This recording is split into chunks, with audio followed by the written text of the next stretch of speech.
خاص اور چنیدہ لوگوں میں سے خاص الخاص پیغمبر ہے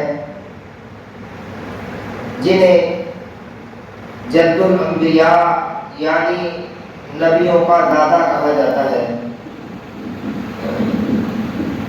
اللہ تبارک و تعالیٰ نے سیدنا ابراہیم علیہ السلام کو بھی انوکھی شان سے نوازا تھا۔ مختلف مقامات اور موقعوں پر اللہ کریم نے ان سے امتحانات لیے اور وہ ان امتحانات کے اندر 100% نمبروں سے کامیاب ہوئے، اور ان امتحانوں میں ایک بڑا سخت قسم کا امتحان ان سے اللہ نے یہ دیا کہ وہ بیٹا جو بڑی دعاؤں،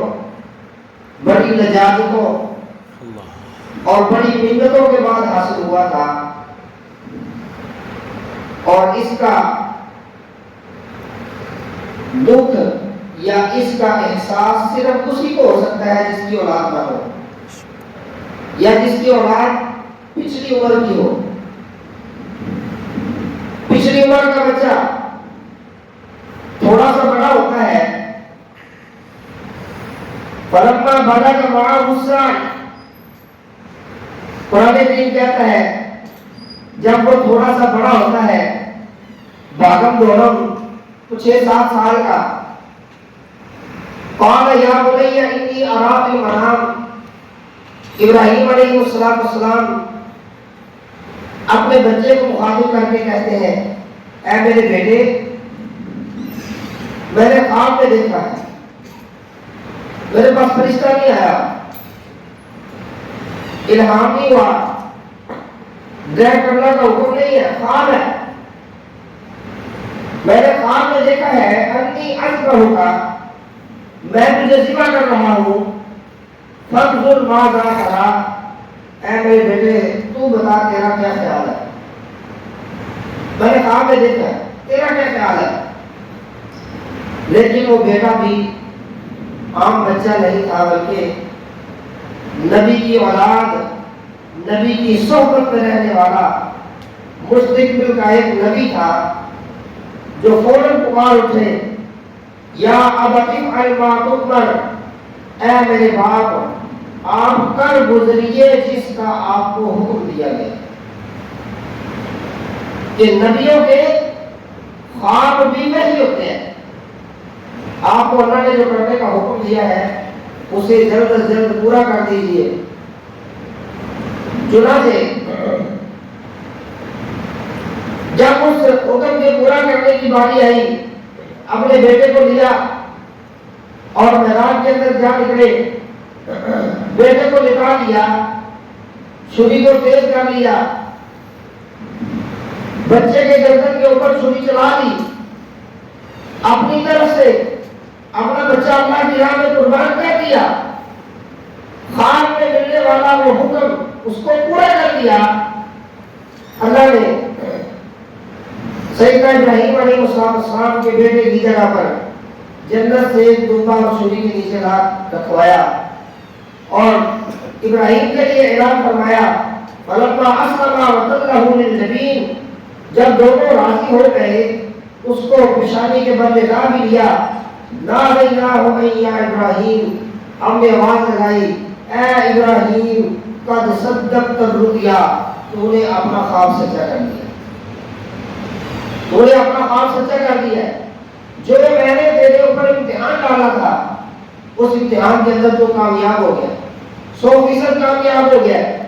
انا کذالک نجزی المحسنین ان ھذا لہو البلاء المبین، بے شک ایسے ہی ہم جو نیکوکار لوگ ہیں ہمارے ان کو بدلہ دیا کرتے ہیں، بے شک یہ بہت بڑی آزمائش تھی۔ اپنے بچے کو اللہ کے حکم دے، اپنے بچے کو خود ہی چھری سے ذبح کر دینا، میرے اللہ نے کہہ دیا، اسے کہتے ہیں کمال فرما برداری۔ ہر سال عید آتی ہے، ہر سال ہم جانور بھی لیتے ہیں سنت ابراہیمی اور سنت رسول کے مطابق، اور جانوروں کو اللہ کے نام میں قربان بھی کرتے ہیں، لیکن ایک خیال ہمارے دل میں ہر وقت وہ جذب رہنا چاہیے کہ یہ سارے کا سارا واقعہ ہمیں کیا دیتا ہے، ہمیں اس سے ملتا کیا ہے؟ کیا صرف یہی بات ہے کہ چونکہ ابراہیم نے اپنے بیٹے کو نکال دیا تھا، بدلے میں ڈنگا مل گیا،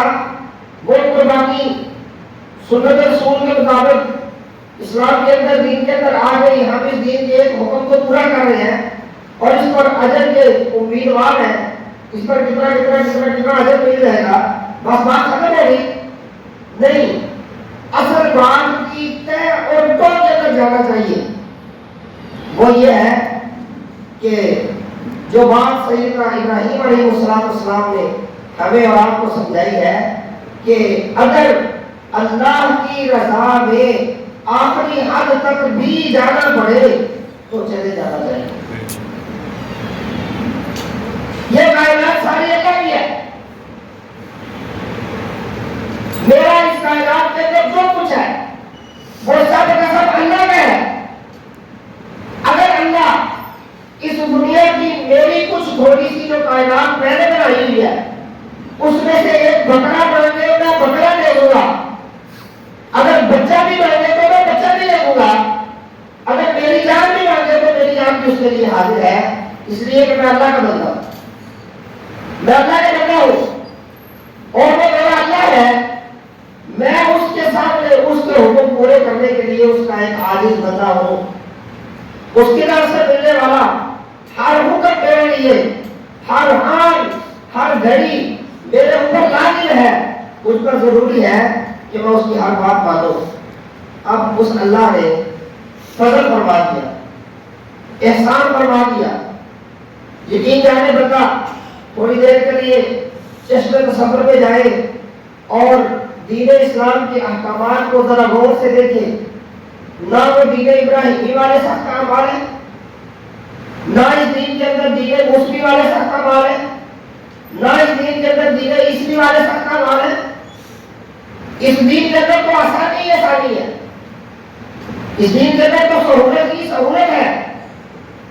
اس کے اعمال اس کے فرائض کی صورتحال کو دیکھیں، اس کے واجبات کی صورتحال کو دیکھیں کہ اللہ کریم نے اس کے اندر آسانی ہی آسانی رکھی، سہولت ہی سہولت رکھی ہے، اس کے اندر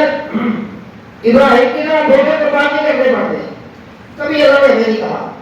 اس میں حضرت موسیٰ علیہ السلام کی طرح گندے کپڑے میں کاٹنا نہیں پڑتا، بلکہ اللہ کہتا ہے دھونے صاف ہو جائے گا، اس میں پانی شریعتوں کی طرح کی قربانی کو میدان میں رکھ کے آزمائش نہیں ڈالی جاتی کہ ساری دنیا دیکھ لے کہ اس کی قربانی قبول ہوئی یا نہیں ہوئی، اللہ نے پردہ ڈال دیا، پہلے کا حکم قربانی باہر رکھو، آج آئے گی کھا گئی تو قربانی قبول، نہ کھائی تو قربانی قبول نہیں، تو ساری دنیا کے سامنے شور نہ ہوتے اور دیکھو فلاں بندے کی قربانی قبول نہیں ہوتی۔ اللہ معاف فرمائے، آج یہ معاملہ نہیں ہوتا تو ہم کہتے ہوتے ہیں فلاں کا مال حرام ہے، فلاں کا مال ایسے ہے، فلاں کا ایسے ہے، فلاں کا ایسے ہے، اور اگر یہ خود کے سامنے آ جاتا تو نہ جانے ہماری حالت کیا ہوتی۔ پہلی مدت کے اندر گناہ ماتھے پہ لکھ دیا جاتا تھا، آج ماتھے پہ لکھا نہیں جاتا، دروازے پہ لکھا ہوتا تھا، آج دروازے پہ لکھا نہیں جاتا۔ اللہ نے سہولتیں پیدا کر دی ہیں، آسانیاں پیدا کر دی ہیں، آسان ترین فرائض اللہ نے تمہارے ذمہ لگائے ہیں اور ان کو پورا کر لو۔ اگر اس درجے پر فرض کے نہیں ہے، اللہ نے اگلا درجہ دیا، اس سے اگلا درجہ دیا، اس سے اگلا درجہ دیا، یقین کرے آسانی در آسانی اللہ نے دین کے اندر کی۔ نماز کھڑے ہو کے پڑھے، بیٹھ کے پڑھے، لیٹ کے پڑھے، اشارے سے پڑھ گئے، قربانی نہیں کر سکتا، بڑا جانور نہیں کر سکتا، چھوٹا کر دے، چھوٹا نہیں کر سکتا، تھوڑے پیسوں میں لگا دے، اس کے جو شرائط ہے وہ پوری ہونی چاہیے۔ اگر قربانی نہیں کر سکتا، بعد کے اندر اس کا بعد کے اندر جانور نہیں اس کو ذبح کرتے، اس کی قیمت صدقہ کرتے اللہ اس کو معاف فرما دے. زکات دے کے کرتے نہیں دے سکا بعد میں ادا کر دے. روزہ نہیں رکھ سکا بعد میں ادا کر دے. یہ سارے کام جو ہیں اگر حج نہیں کر سکا انسان سال 2 سال بعد موقع ملتا بعد میں کر دے, اس کی طرف سے کفارہ ہو جائے گا. اگر کسی بندے کو پوری زندگی کے اندر ان فرائض پر عمل کرنے کا موقع میسر نہیں آیا لیکن اس کے دل میں تھے, اپنی پر جاتے جاتے جان لبوں پر ہو اپنے بچوں کو وصیت کر جائے, میرے ذمہ اتنے نمازیں ہیں, میرے ذمہ اتنے روزے ہیں, میرے ذمہ قربانیاں اتنی ہیں, میرے ذمہ حج ہے, تو میرے بچے ہونا تو میں وصیت کرتا ہوں, میری وصیت میں میرے ترکے میں سے میری وصیت کے مطابق ان کے حق حقوق ادا کر دینا, اللہ اس وقت بھی قبول کر لیتا ہے. کتنا کام دیا ہے لیکن اللہ معاف فرمائے ہمیں یہ آسان ترین دین بھی مشکل لگتا ہے اور ہم اس پر عمل کرنے کے لیے جلدی تیار نہیں ہوتے. نماز کا حال دیکھ لیں, اپنی قربانی کا حال دیکھ لیں, اپنے روزوں کا حال دیکھ لیں, یقین جانے بڑا افسوس ہوتا ہے. ہر ایسا موقع جس پر اللہ کا حکم متوجہ ہوتا ہے اور اللہ کے بندے